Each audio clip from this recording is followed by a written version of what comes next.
Selamat pagi, salam sejahtera buat kita semua. Om Swastiastu, Namo Buddhaya, salam kebajikan. Kami akan menyampaikan beberapa hal yang tadi sebenarnya sudah banyak disampaikan oleh Bu Menteri Keuangan, Pak Periwarjio di sektor keuangan, dan di perekonomian tadi Pak Menko. Kami hanya menekankan beberapa poin. Yang pertama, akan kami bagi dua, yang kondisi saat ini dulu, lantas yang kedua nanti bagaimana antisipasi atau proyeksi ke depan sehingga apa yang bisa kita lakukan. Sebagaimana sudah disampaikan, tidak bisa kita pungkirin bahwa dampak dari COVID dan juga penanganan COVID ini berimbas kepada sektor real dan juga sektor keuangan. Ya, bahkan bisa seluruh sektor ini tidak bisa terhindar dari dampak COVID ini. Ya. Sehingga apa yang bisa kita lakukan selama ini yang sudah kita lakukan betul-betul hanya bisa meredakan, menghilangkan sama sekali nggak bisa. Ya. Di antaranya beberapa hal yang kita lakukan, tadi juga ada disebutkan bahwa sektor real ini mau tidak mau harus kita lakukan upaya agar tidak semakin menimbulkan dampak negatif. Ya. Dan juga tentunya nanti sektor keuangan. Ya. Yang pertama kita lakukan kemarin bahwa di perkreditan, di pembiayaan, bahwa sementara sampai dengan 1 tahun kredit ya UMKM, kredit kur, termasuk ojol, termasuk sektor informal, ini sementara bisa untuk ditangguhkan penagihannya dan bahkan bisa diberi keringanan pembayaran pokok dan atau bunga. Ini penting karena apa? Faktanya sudah usaha mereka sudah tidak ada pendapatan lagi. Ya. Dan ini dalam skemanya kita sebut skema restructuring atau direstruktur. Ya. Dan direstruktur ini bisa menjadi lancar. Jadi ini ada dua kepentingan. Yang kepentingan pertama tadi tidak memberatkan kepada para peminjam yang memang sudah tidak mempunyai pendapatan. Ya. Dan untuk itu ini akan memudahkan bagi mereka untuk sementara sambil bisa menunggu sampai ini usahanya pulih kembali yang kita perkirakan paling lama 1 tahun. Namun masing-masing bank, lembaga keuangan bisa lebih cepat dari itu, ya tergantung dari masing-masing kondisi nasabah atau kondisi debitur. Tidak mesti harus 1 tahun, ada yang mungkin kurang dari 1 tahun. Ya. Itu adalah yang pertama. Lantas ya bagi yang bisa membayar dan mempunyai uang juga dibolehkan ya untuk membayar. Ya. Bagi kredit yang sampai dengan 10 miliar, ini ada skema ya yang kita sebut boleh membayar apabila mampu dan mempunyai uang, nggak tahu itu uangnya dari usaha atau uangnya pinjaman dari orang tuanya atau bapaknya atau saudaranya atau perusahaan induknya boleh. Ya ini kita sebut penilaian kolektibilitas dengan 1 pilar, hanya ketepatan membayar ini boleh lancar. Kenapa ini penting? Karena kalau ini dalam kategori lancar, akhirnya mereka atau bank-bank, lembaga tidak harus membentuk cadangan, tidak membentuk provisi, ya, sehingga ini tidak memberatkan perbankan atau lembaga keuangan dari segi permodalannya, ya, karena langsung kategori lancar. Pada kondisi normal ini nggak bisa. Jadi ini dua sisi bahwa ini adalah baik peminjam maupun yang memberikan pinjaman ini bisa mendapatkan insentif mengenai hal ini. Nah, lantas berikutnya tadi on top dari itu semua, kalau kreditnya adalah kredit-kredit besar, ini dilakukan dengan restructuring biasa, yang itu adalah dilakukan kesepakatan antara nasabah dengan bank, ya. Dan ini adalah banyak sekali perusahaan-perusahaan besar yang pada saat ini usahanya sudah betul-betul turun, ya. Dan tidak ada, kalau hotel penghuninya, kalau kredit hotel itu pasti di atas 10 miliar, ya. Ini penghuninya sudah tidak sudah berkurang, dan dia harus membayar biaya-biaya operasional dan juga transportasi sama. Nah, ini hal-hal begini, ini semua kita berikan satu insentif, ya, untuk di restructure, untuk bisa ditunda pembayarannya, bahkan ada pengurangan bunga ataukah pokok dan sebagainya, monggo aja. Ini nanti bisa di atas kesepakatan antara para kreditur dan para peminjam. Nah, untuk kredit-kredit yang kecil tadi, terutama untuk sektor informal, kita himbau. Sementara jangan menggunakan debt collector. Jangan, berhenti dulu, ya.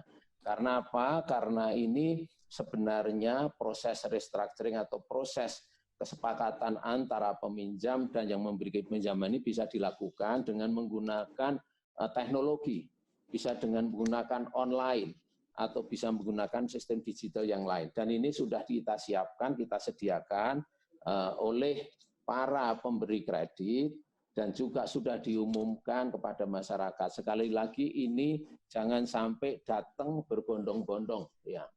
Nah, bahkan kalau yang kredit-kredit yang besar, kami rasa komunikasinya ini sudah jalan tanpa harus ketemu fisik.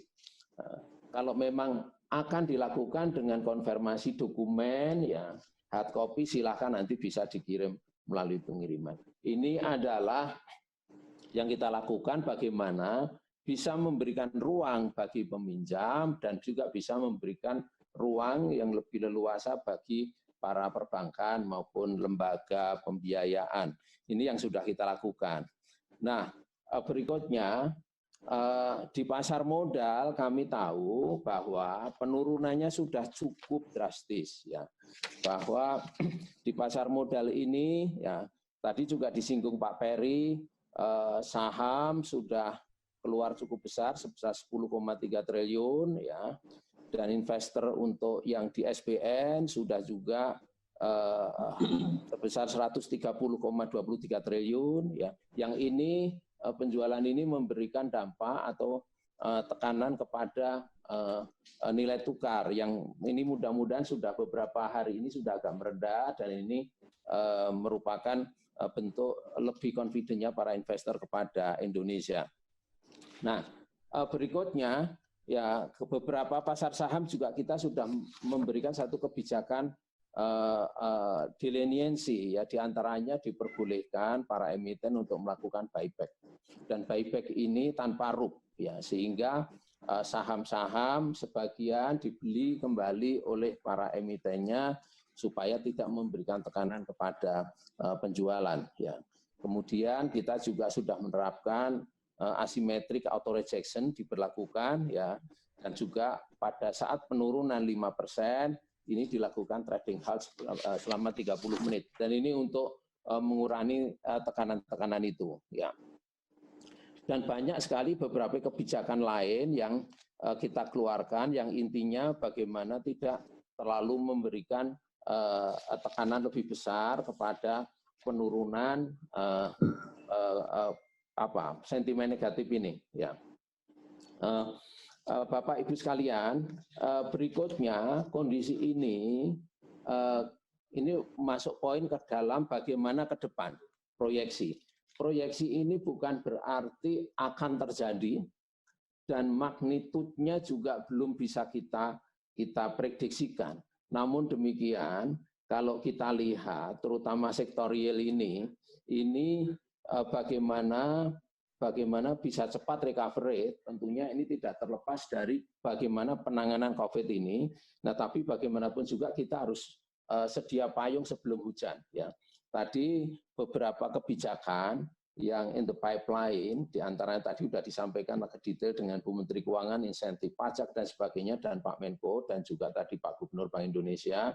Ini kami di sektor keuangan, kami tadi yang pertama, dapat kami sampaikan, kami monitor detail individual bank dan lembaga keuangan secara detail.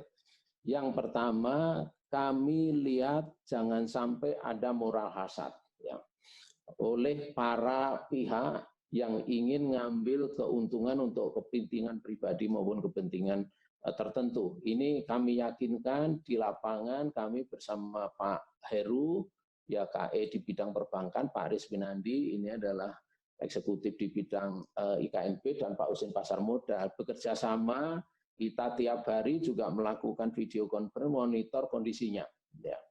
Itu yang pertama, tadi kami yakini agar tidak ada moral hazard dalam kondisi seperti ini. Ya. Yang kedua, kami monitor closely bagaimana kondisi individual, bank maupun lembaga keuangan, dan tentunya bagaimana interaksinya dengan pasar modal, agar kita bisa mengetahui, memprediksi magnitudenya bagaimana nanti ini apabila ada hal-hal yang kita inginkan mengenai bagaimana dampaknya kepada likuiditas individual bank dan juga individual lembaga keuangan. Ya. Tentunya kalau ada hal-hal yang tidak diinginkan, segera kita lakukan preemptive measures, penanganan agar ini bisa dilakukan cepat dan dilakukan dengan tepat, ya, agar tidak memberikan dampak negatif terhadap kepercayaan masyarakat di sektor jasa keuangan. Nah, untuk itu ya skema perundang-undangan yang ada sekarang ini tidak memberikan ruang yang leluasa. Karena apa? Tadi sudah disampaikan Bu Menteri Keuangan dan Bapak Gubernur Bank Indonesia bahwa ini pasti membutuhkan likuiditas dengan cepat. Ya, ini pasti membutuhkan koordinasi yang dengan cepat. Ya, pasti juga likuiditas ini tentunya perlu ada support dari pemerintah dari segi pendanaannya, ya, dari SBN-nya. Nah, ini semua termasuk di OJK. Kita perundang-undangan yang ada sekarang sangat restriktif, sehingga kita harus melakukan action kalau dalam kondisi-kondisi yang sudah dispesify dalam waktu tertentu. Misalkan dalam perbankan, tadi likuiditas harus sangat restriktif untuk akses ke Bank Indonesia. Ya. Dan juga bagaimana penanganan perbankan kalau sampai harus masuk pengawasan intensif. Ini perlu 9 bulan. Belum lagi SSU. Ini terlalu lama. Dalam kondisi yang emergensi begini harus cepat.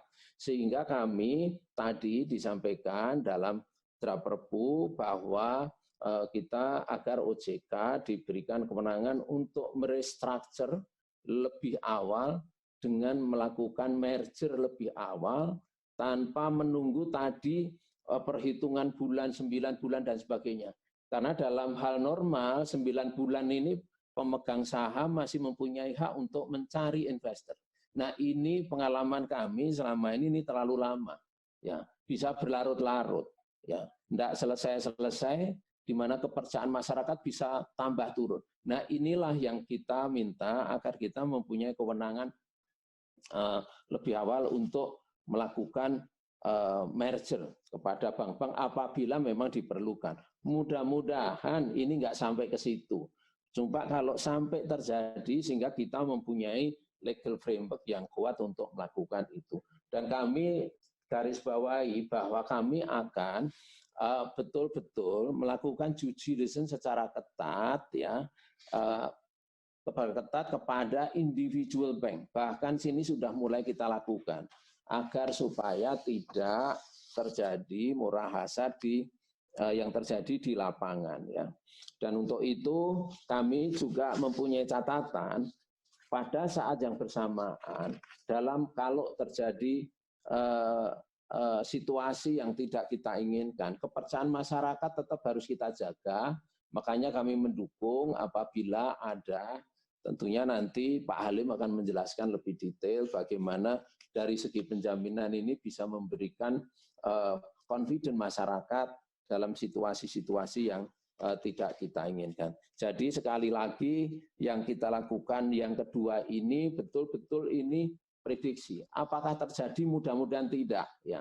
Jadi kami tadi paling tidak pada saat ini dalam waktu beberapa bulan ke depan, kalau ada penundaan pembayaran pokok dan atau bunga, ini akan likuiditasnya tentunya paling tidak ada beberapa yang perlu dan perlu solusi. Dan ini apabila itu terjadi lembaga keuangan, sekarang prosesnya normal di pasar ada, itu adalah bisa pinjam kepada bank, kepada perbankan. Dan ini tinggal kita lihat bagaimana perbankannya untuk melakukan restructure kepada pinjaman kepada lembaga pembiayaan atau lembaga leasing ini.